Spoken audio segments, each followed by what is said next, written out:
Hello and welcome to a very special How I Paint Things. Now, painting a dude in period-appropriate gear for the 40s, well, there's a lot of uses for him. But this fella here, he is one of the partisans from the French Resistance kit from Wargames Atlantic. So we're going to do a quick review and then paint, and there'll be timestamps down the bottom so you can jump around if you want to. I found ultimately that there's a fair few uses for this kit beyond just French Resistance, and I'll talk a little bit about that in a moment. All of the paints will be listed in the description below. Let's get started. So let's start out by getting a look at the sprue itself. Now there are better photographs of this on the Wargames Atlantic website, so if you want a closer look at some of the pieces, you can cruise along there and you'll get a much better look. But I want to talk through a couple of the features here because there's one or two things which are really cool, and one or two things which are a bit of a pain in the neck. Now I hope that this doesn't come across as more negative than I intend, but like I said, those things do need to be pointed out if you're keen on having a look at this box. So first of all, you get enough in the box to make 32 guys, so that's a fairly big chunk of plastic. And as I'll say pretty much repeatedly, the price is right. It's not a bad kit at all. The detail is pretty good. These miniatures are quite nicely cast too. There isn't a lot of flash to clean off them. Mold lines are almost non-existent. From a casting perspective, these are really nicely done. But on occasion, you can tell when something has been sculpted in 3D, for example, where part of his belt will clip through the back of his jacket. Come on. Now, I would say that there are only 4 bodies, but considering the range of arms and the heads, and the fact that you're not likely to be painting them identical to one another, it's really not as much of a downside as it first seemed to me. 4 is plenty. There are so many heads. And one of the cool things about the kit is it's got French Resistance on the box, but barring the weaponry, there isn't really a great deal which points them out to being French. You've got a handful of machine pistols, a couple of Stens, even a grease gun, and I believe it's a 1911, so there's a decent range of weapons. The one machine gun that's included is a Bren, so there's where you're going to start to see it looking more like a French kit. And here comes one of the downsides with an unexpected plus. First off, there are only 2 rifles in the kit, and neither of them are in a firing position. Now I know that most folks like to use, especially in bolt action, militia like this cruising around as cheap machine gun, submachine gun caddies, but I like to have a little bit more variety, so just those 2, it's a bit of a shame. However, the upshot of them being plastic is that they are relatively easy to convert. Now this fella here, he is mostly Wargames Atlantic parts. He's from the Partisans box. His arms, though, are from the Warlord Games Blitzkrieg Germans. So the early war guys, they are a slightly older kit by now, but they fit the size actually really well.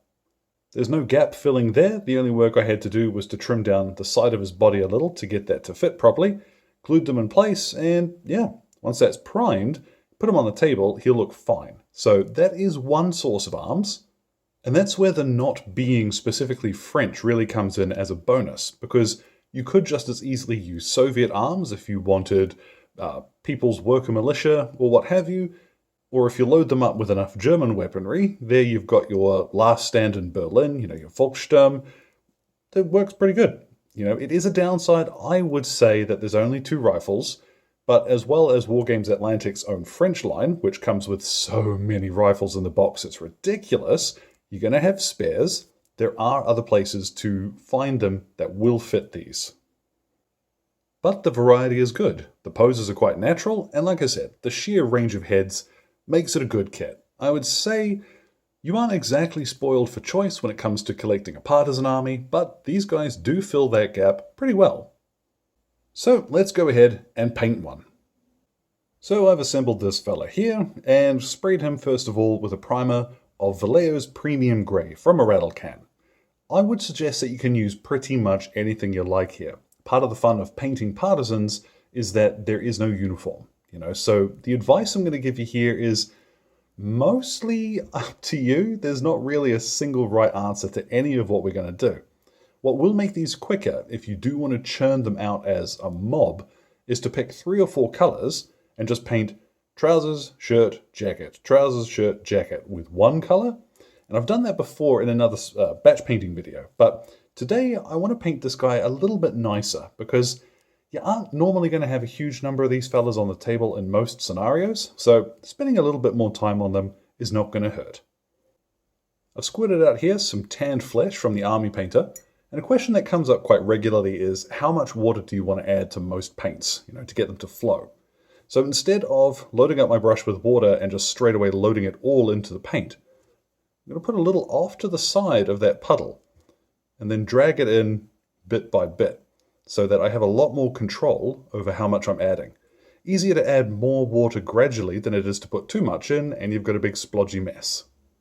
All you really need is for this to flow off the brush. So painting is skin. The reason why we're starting here is because we can then tidy up as we go. This will cover very nicely over that grey, but anywhere you do need to come back and give it a second coat to hide the primer, just let this one dry thoroughly. Now, looking up men's fashion of the 40s is fun. And generally speaking, you're going to have a lighter shirt. So what I've got here, this is Ice Storm, or Ice Storm, if you take the time not to slur it together like I do. Still another army painter colour, nice and light as well. Now, next of all, what I have here, this is Intermediate Blue from Vallejo. And what a wonderful shade of grey this blue is. It has a very faint blue tint to it though, so not just making fun. But yeah, one quick coat of this will work very nicely. I've never made much of a secret that Gunship Green is one of my favourite colours that Vallejo does. So for his jacket, I'm going to paint it in with this. It's a nice greyish green. Now before we paint his hat, you will find it easier to paint his hair in now. So I'm going to paint it with black hair, and I'm using here German grey, which is really more of a super dark blue, which darkens down and looks more like a natural black. So I'm going to carefully paint in his hair with this, and I'm also going to paint in his pistol. Now what he's wearing is clearly not particularly formal, so I'm going to paint him in sort of a going out hat. I have here German camo pale brown, which is really more of a medium brown. And when we shade it, it's going to look the business. A nice soft felt hat. Just a little spot of Vallejo beige brown on any wooden details. So obviously if he was carrying a rifle, there'd be a little bit more on this dude. And then pick a brown for his belt and his shoes. I'm going to use Vallejo's flat brown, which works very nice as a fairly warm leather colour. And finally for our base coats, in the realm of not strictly necessary but will look cool, just a little bit of a silvery colour to paint in his belt buckle. I'm using Iron Hand Steel, but honestly anything here will do. If you make a mistake, I'll just cruise back over with some of your leather colour. Now once you've finished applying your base coats and doing any tidy up that you need to, what I've got here, this is a big bottle. This is a mix of strong tone and medium from the Army Painter, the quick shade mixing medium, that is. Even if you do prefer to use Agrax Earthshade, I still thoroughly recommend add a little medium to it because we want the shading here, but we don't want to darken down the colours too much. So applying this over the entire miniature, and I tend to find with quick shade, once you've applied it, let it sit for a couple of seconds, and then you can see where you want to draw it around, where you want to move it from, that sort of thing. So, drench the whole model first, and then you can start mucking around with where you want that shade to sit. It's not just blop it on and leave it to dry. There is a little bit of work here, but the results are going to be worth it. And once your fella's drenched, you can use a clean brush, just wet it a little bit, and you can use it to wick away some of the really big areas where it's collecting too much. Like up in his neck here, it was way too much earlier. So just take a few seconds to go around and straighten out this strong tone so you get something more like what you want. And then about half an hour later, you'll have something that looks like this. Now, if I'd started from a lighter skin tone, it's pretty much a usable miniature, ready to just base up and chuck on the table. But like I mentioned, we do want to take it a little further. Now with strong tone and the medium drying a little bit shiny, I sometimes find it a little bit difficult to see exactly what I'm doing. So what I'm going to do is at this stage actually varnish him. I'm going to take him outside, hit him with a matte varnish spray, and then it will then be much easier to see what we're doing. So first highlight I'm going to apply is some Cadian flesh tone, and as always the way I paint skin is kind of all over the place. I use a few different manufacturers, but unless you are painting specifically for a company, I reckon find what works for you. Don't feel as though you're beholden to any one supplier. So what I'm going to do is paint over most of his skin and leave just little bits in the recesses, like around his eyes. This cleft chin he's got going on, man, there's a strong jaw. And his hands and such as well. Now there I think you see why I make such a fuss about playing around with different manufacturers. I think the transition between tanned flesh to Cadian flesh tone is a little warmer and more subtle than going straight from Bugman's glow up to Cadian flesh tone. Of course, use what works for you. If you like how the other looks, that is of course fine. There's no right answer for painting skin. But what we are going to do now is one last highlight. Here I have Kislev flesh, and I'm going to pick out cheekbones, tip of his nose. Let's really accentuate that butt chin. And come back in a second once I'm done playing around with this. And there we go. I think just a little bit more work on the faces really makes a model sing. Even if you're not going to do much with the other stuff, faces and bases, that's where it's at. Now what I'm going to do is highlight all of his clothing, with the exception of the leather stuff. And what I'm going to do is to use the base colors mixed in with just a tiny bit of ivory. So over here on the palette, you'll see I've got those two side by side.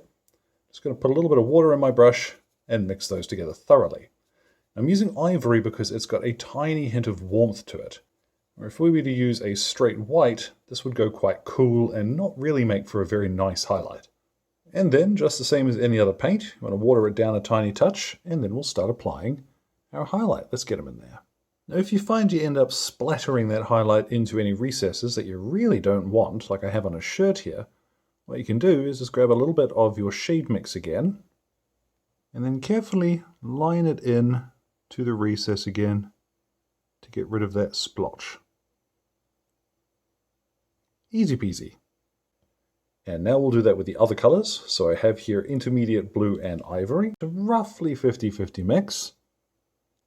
And then gunship green and ivory. Now, if you find that it is a really warm day, like it is here, what you can do as well, if your lines end up slightly too thick, is to go back to your base coat and straighten them out. Now, I've been quite fussy so far and managed to avoid that, but it is an easy fix if you do have any problems. And then finally, his hat. Now the trick I haven't really learned myself is knowing when to say when. I think his jacket is probably highlighted a little bit more than it has to be, but it's a style choice. What I'm going to do once I finish this off is to go ahead and put a base on him. You could, if you really wanted to, varnish him again, but I don't think that's going to be necessary. So let's get a look at what our partisan soldier looks like when he is all finished. And at last, our partisan is complete. Now I think there's a few very minor things you could do to switch up the context of these guys very easily. Even just by changing the base, he goes from being a French resistance member out near the train tracks somewhere late at night to a fella in Berlin in the last days before the Soviets and the Americans arrive. Or you could even base him on something sandy and use him as a crew member on some ill-fated pulp adventure. There's all sorts of things that this kit's actually quite useful for. So ultimately I think it's a good kit. There's one or two things that would have made it a great kit, but for the cost of admission, it's awesome. You can't go wrong if you need some guys in civilian gear with guns. And honestly, after a while, who doesn't? So as always, thank you very much to Exit 23 Games for the light and sound equipment, and all of the patrons who are keeping me ticking in paints and glue, and odd miniatures like this, including my wonderful producers, Alan Nuttall, Kyrie Crawford, Trainboy, Rod, and Jimmy. Your support really means the world, folks. Any questions or anything, feel free to drop them in the comment box below. My Twitter and Instagram are both linked there too. So, thank you very much for your time one and all, and you all enjoy the rest of your day.